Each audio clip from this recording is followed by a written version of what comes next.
ఆ మధ్య నేను ఓ క్యాంటీన్కు వెళ్ళా. రాత్రి కావడంతో పెద్దగా కస్టమర్లు లేరు.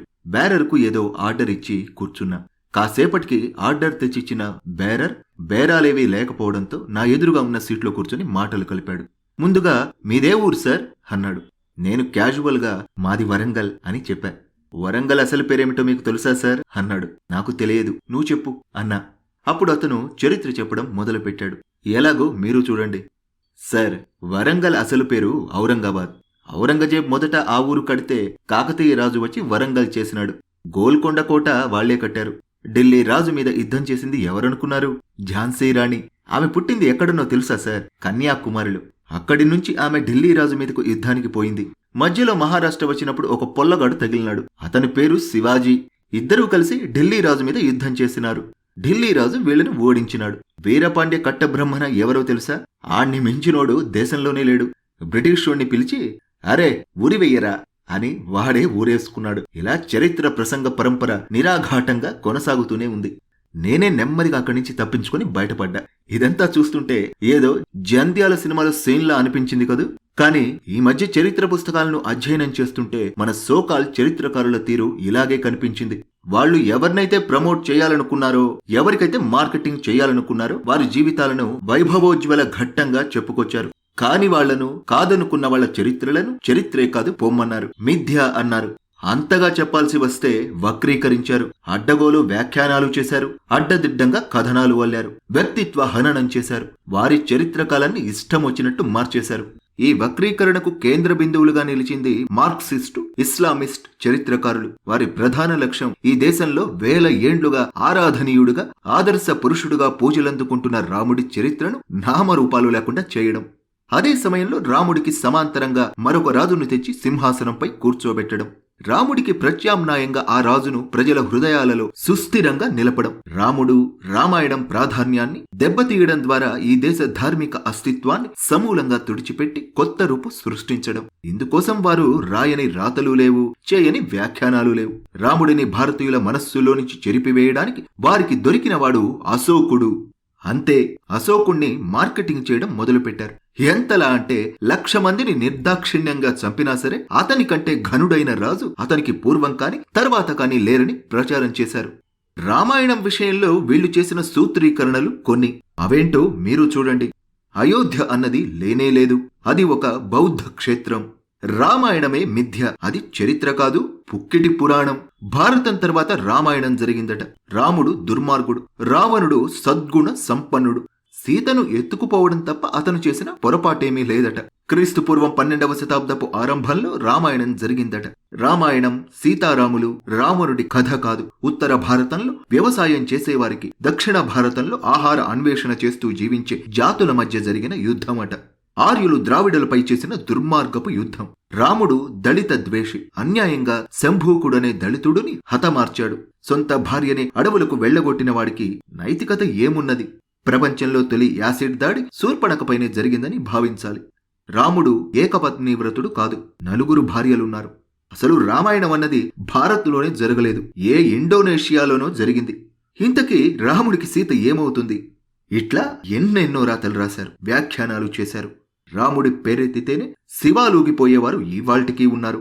రామాయణాన్ని తిడితే, రాముడిని ఏకిపారేస్తే నేను చాలా సంతోషిస్తానంటూ గర్వించే మహానుభావులు, మహాకవులమని చెప్పుకునేవారు ఉన్నారు.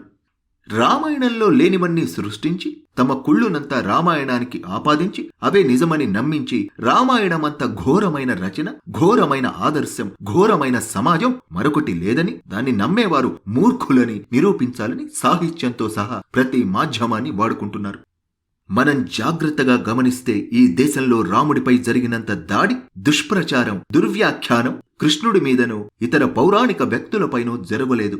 అందుకు కారణం రాముడు వేల సంవత్సరాలుగా కోట్లాది భారతీయుల నాలుకలపై నర్తిస్తున్న మంత్రం కాబట్టి.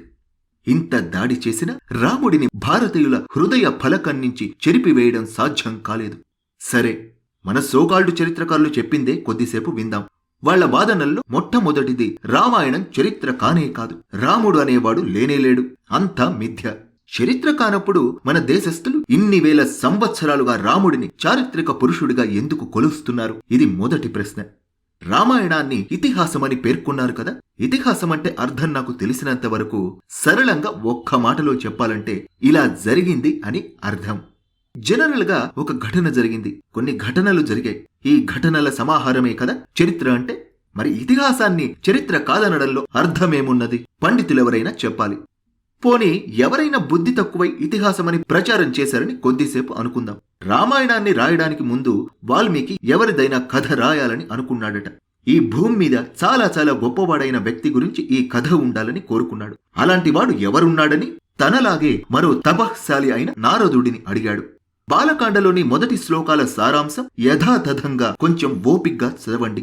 దేవర్షి, భూలోకంలో ఈనాడు మంచి గుణములు, గొప్ప పరాక్రమము కలవాడు, ధర్మము తెలిసినవాడు, కృతజ్ఞుడు, సత్యమైన వాక్కు మరియు దృఢమైన సంకల్పము కలిగినవాడు అయిన మహాపురుషుడు ఎవడున్నాడు? మంచి నడవడిక కలవాడు, సర్వ ప్రాణులకు హితము చేయువాడు, విద్వాంసుడు, అసాధ్యములైన కార్యములు కూడా సాధించు సామర్థ్యము కలవాడు, తనను చూచువారికి అందరికీ ఒకే విధముగా ఆనందము కలిగే రీతిలో కనబడువాడు అయిన మహాపురుషుడు ఎవడున్నాడు? ధైర్యము కలవాడు, కోపమును జయించినవాడు, ప్రశస్తమైన కాంతి కలవాడు, అసూయ లేనివాడు అయిన మహాత్ముడు ఎవడున్నాడు? ఎవరు యుద్ధములో కోపము వచ్చి నిలిచినచో చూచి దేవతలు కూడా భయపడతారు. మహర్షి, ఇట్టి గుణములున్న మనుష్యుని గురించి తెలుసుకొనుటకు నీవు సమర్థుడవు. నేనీ విషయములను వినగోరుచున్నాను అని అడిగాడట. వాల్మీకి రామాయణంలోని తొలి 5 శ్లోకాల సారాంశమిది.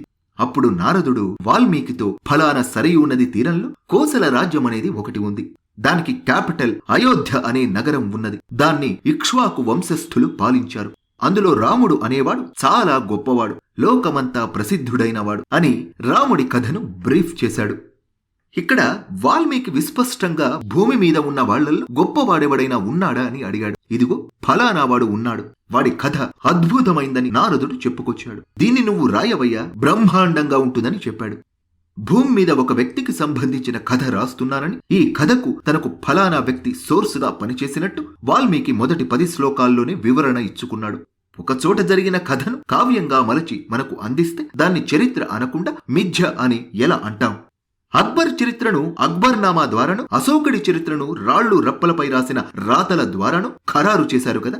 మరి ఒక రచయిత తాను రచనను రాయడానికి ముందే ఉపోద్ఘాతంలో తాను ఎవరి గురించి రాస్తున్నాడు, అది ఎంతవరకు రియలిస్టిక్ క్యారెక్టరో, ఆ వ్యక్తిత్వం గురించి తనకు ఎవరు చెప్పారో డొంక తిరుగుడు లేకుండానే చెప్పాడు కదా. దాన్ని చరిత్ర అని అనరాదా?